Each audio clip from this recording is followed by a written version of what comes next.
Kami galak nyengok iwak. Kalau langitnya bersisik-sisik, tanda banyak iwaknya. Untuk mengharmonisasi, muncullah satu cara atau kearifan bagaimana memperlakukan sungai. Nah, itu disebut dengan local knowledge atau pengetahuan lokal tentang bagaimana harmonis dengan lingkungan.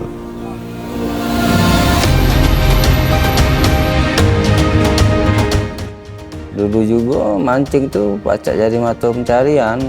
Kalau sekarang nih susah, karena rada katik lagi. Kalau dulu seluang nangkul sedengat 8 kilo dapat. Sekali ngangkat tuh pacak setembok, 2 tembok ini dapat sekilo belamo.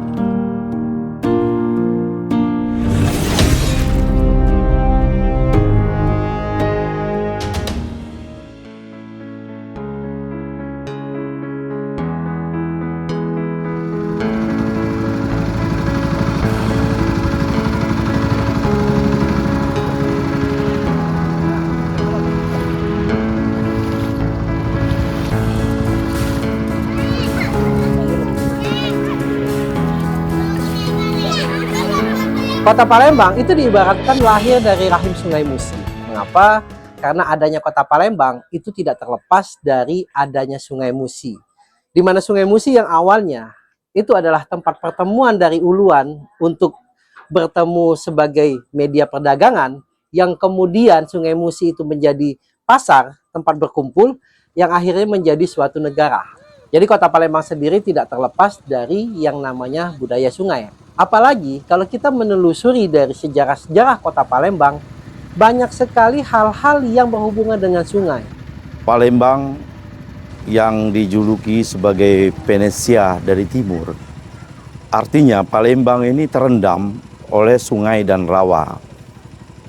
Jadi pada masa lalu orang kemana-mana itu menggunakan sungai. Rumah-rumah menghadap sungai, baik sungai besar maupun anak-anak sungai Musi. Dia orang pakai perahu sampai ke tangga rumah.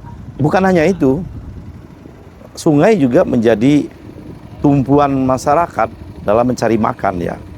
Mata pencariannya itu di sungai. Nah, karena itu hal yang sangat penting bagi masyarakat Palembang dan disebut dengan istilah riparian culture, artinya budaya sungai.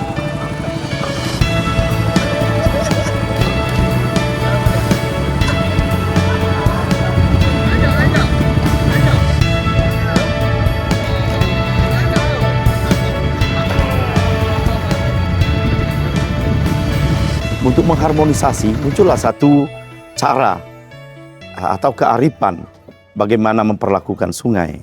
Nah, itu disebut dengan local knowledge atau pengetahuan lokal tentang bagaimana harmonis dengan lingkungan. Jadi masyarakat harus tahu juga bagaimana misalnya kalau mencari ikan itu pada waktu yang tepat, seperti apa, dan juga melihat tanda-tanda alam lainnya misalnya. Nak nyelik banyu atau pasang besarnya tidak gitu loh gondang. Percaya tidak percaya lah, tapi terbukti. Nah, banyu semi itu telok gondang, cek itulah. Stop dia 2 hari, nyurut, naik lagi dia, pasang tinggi lagi. Nengok bakal sungai nak pasang ni. Kalau lagi siangnya angin, banyak angin tanah nak pasang. Juga pasang ni ada pasang besar, ada pasang anak. Pasang umak besarnya dia. Masuk ke sungai-sungai tu terus. Kalau pasang anak tu dikit. Nah, dikit dia ngambang-ngambang cek nah. Sudah, balik surut. Uap 30, uap 20, uap 30 tu yang terakhir, yang paling besar.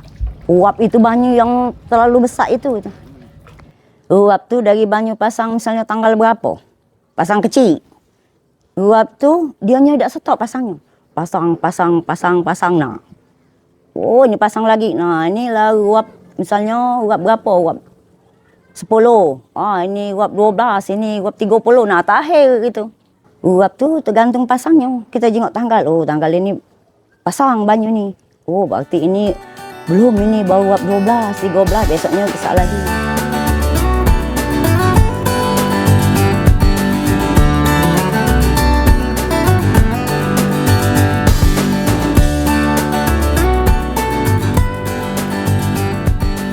Sungai itu selain alat penghubung, tapi juga ada ikan dan ada makhluk lain, itu juga menjadi penghasilan utama bagi masyarakat Palembang gitu. Jadi orang hidup di tepi sungai dengan tidak bekerja apa-apa, mengandalkan sungai saja sebagai penghasilan utama bisa hidup. Tapi sekarang kan tidak bisa lagi. Jadi kalau pada waktu musim ikan pun tidak sebanyak dulu. Musim ikan paling-paling dicari dengan nangkul, misalnya dengan mancing, menjaring, ngempang dan lain sebagainya. Itu pun sedikit, cuman ya untuk tambahan lauk pauk di rumah saja. Kalau dari petunjuk alam kami itu biasanya kalau banyu lagi surut, dia banyu tuh agak bening, tidak berbutek, terus anget banyu tuh. Nah itu banyak iwaknya. Kalau banyu pasang besar, dia kalau biarpun banyu yang butek, tapi banyu tuh tenang, tidak ada des ngalirnya. Nah itu banyak juga iwaknya. Dapatnya ya rezeki juga, balik rezeki. Tapi biasanya banyak, karena hari itu tuh lah sudah jadi pegangan wong nak mancing. Karena lah sudah kami alami, hasilnya itu ya alhamdulillah lah lumayan, ada isinya, tidak ada kosongnya.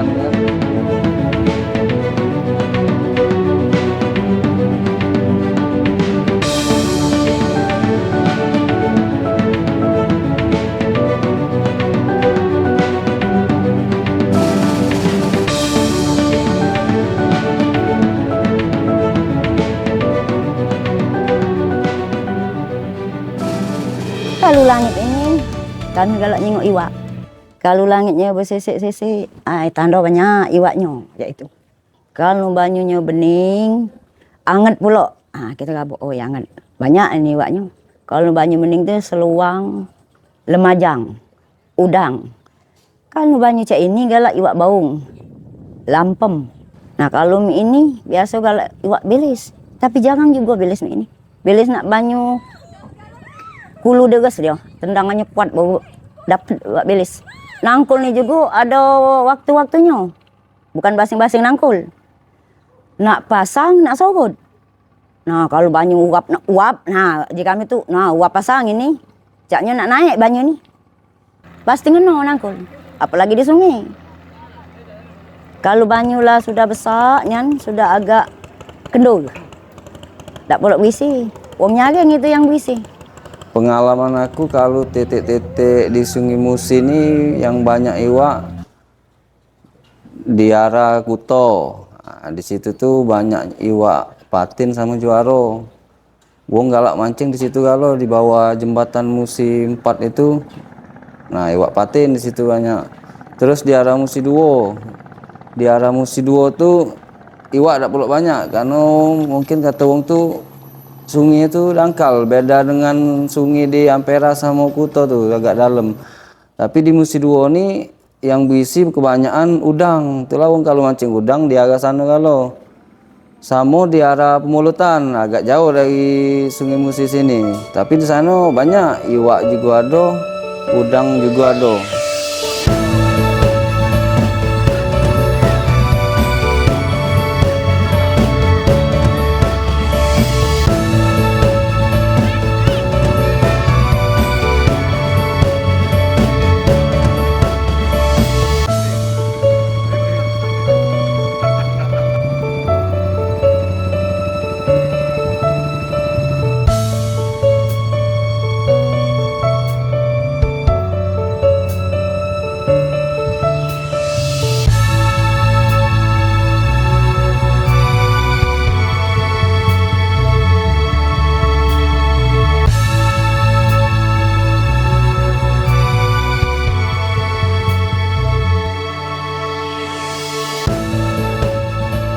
Nah, sejalan dengan itu, pengetahuan itu juga muncul kebijakan pembangunan yang tidak berpihak kepada ekosistem sungai.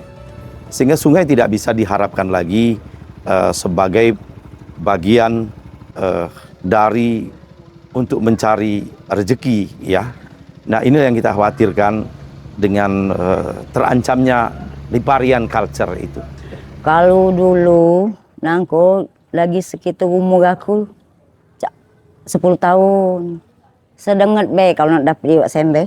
Yang sagonya iwak sejak 10 tahun terakhir inilah. Kalau dulu seluang nangkul sedengat be. 8 kilo dapat. Sekali ngangkat tuh pacak setembok, 2 tembok ini dapat sekilo belamong.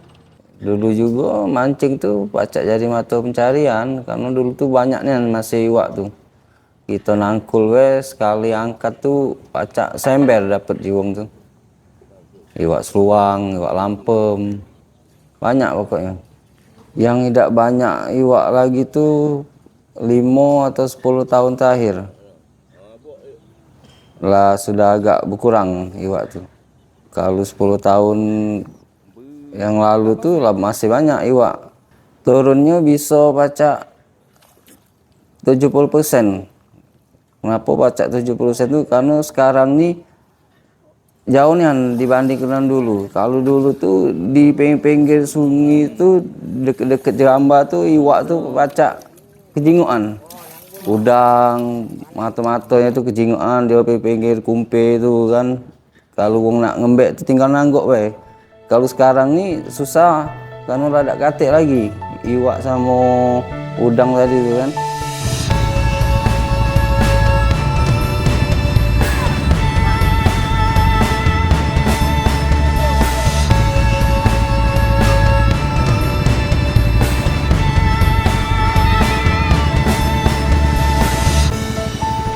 Mancing. Banyak dapat mancing kan.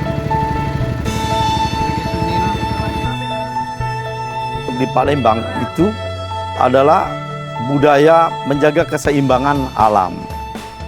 Budaya untuk tidak melawan alam, tapi bersahabat dengan alam. Budaya yang lahir adalah sebagai budaya yang berkomunikasi dengan alam gitu. Nah, karena itu muncullah satu larangan dan pantangan yang bahasanya bahasa kias, dan kalau sekarang orang menyebutnya mitos gitu. Mitologi itu terkadang tidak masuk dalam akal biasa.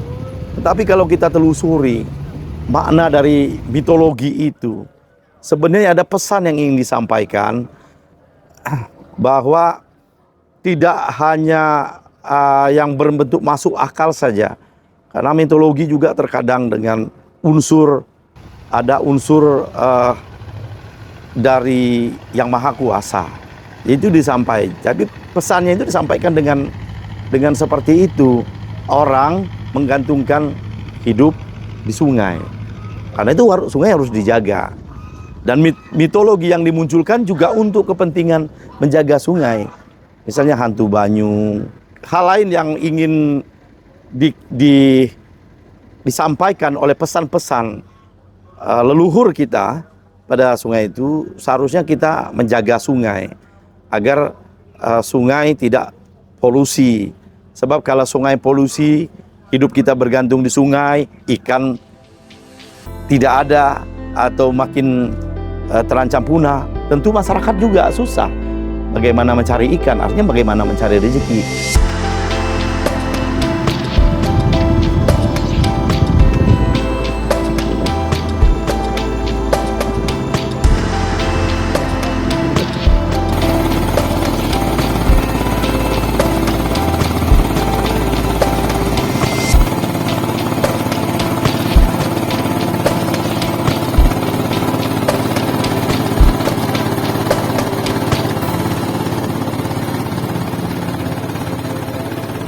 Kalau pantangan biasa kami mancing tuh ngomong tuh jangan basing baik. Misalnya cak, awas ada buaya ini, kayak ada buaya. Biasa kalau wong dulu tuh adonian buaya tuh. Apalagi kalau kita buang air kecil tuh jangan sebasingan di sungai nih. Man kata wong lama tuh boyot nggak marah. Kalau misalnya mancing dari pagi siang nggak dapet, terus nak ke maghrib tuh, aduh be jujutan, aduh be iwak tuh makan kan. Nah itu pantang kami jangan diterus ke. Karena biasanya kata wong lama tuh itu tuh antu banyu, nyuruh kamu jangan balik. Nah, jadi dia tuh nak apa? Juang tuh nak ngambek kamu. Itulah kami tuh aman maghrib banyak isi tidak ada tergoda kami nak mancing negusnya tuh. Balik tuh lah kami kalau nak maghrib tuh.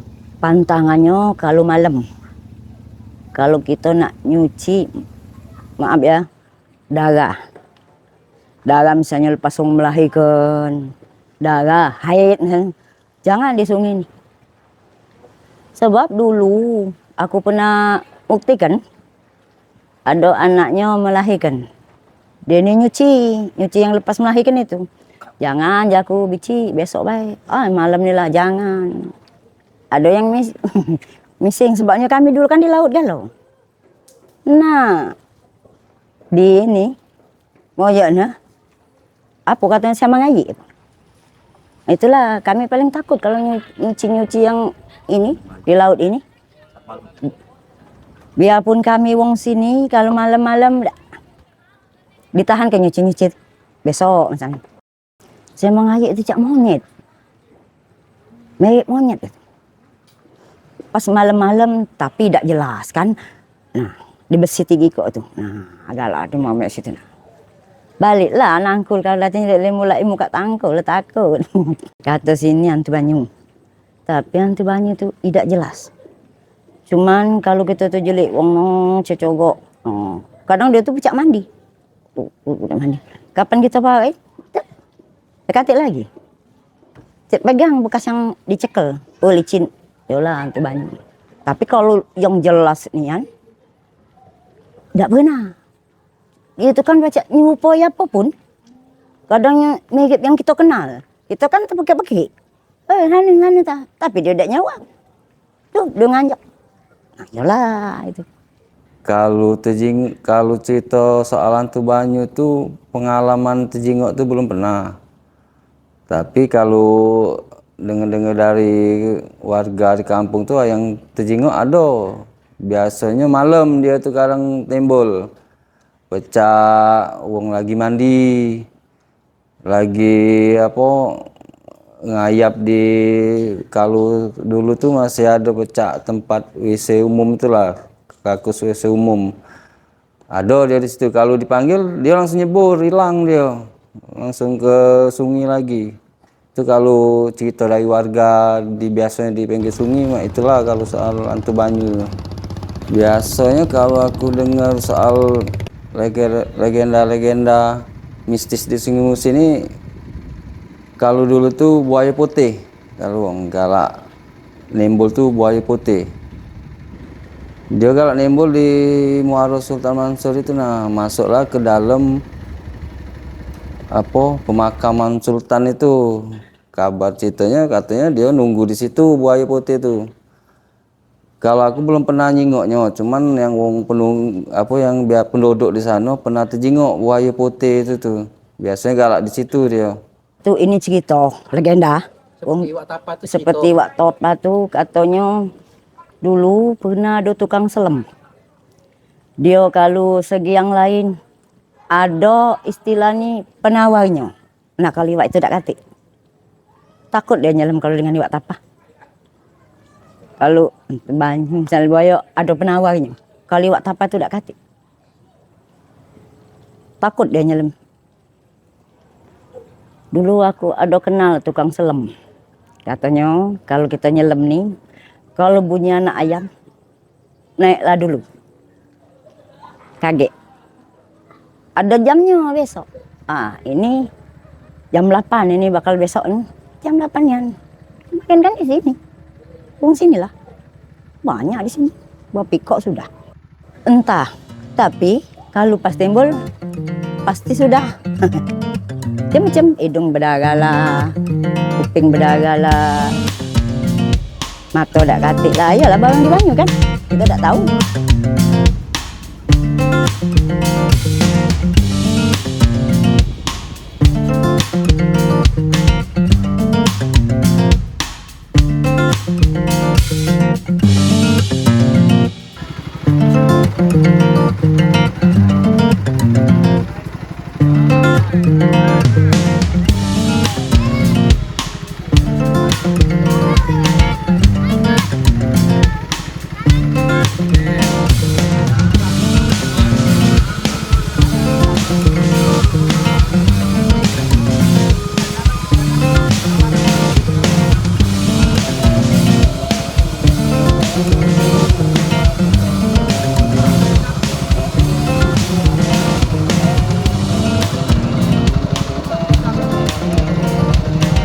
Dari pengetahuan itu tentu kita harus bersama-sama, misalnya bagaimana kita cara menjaga sungai.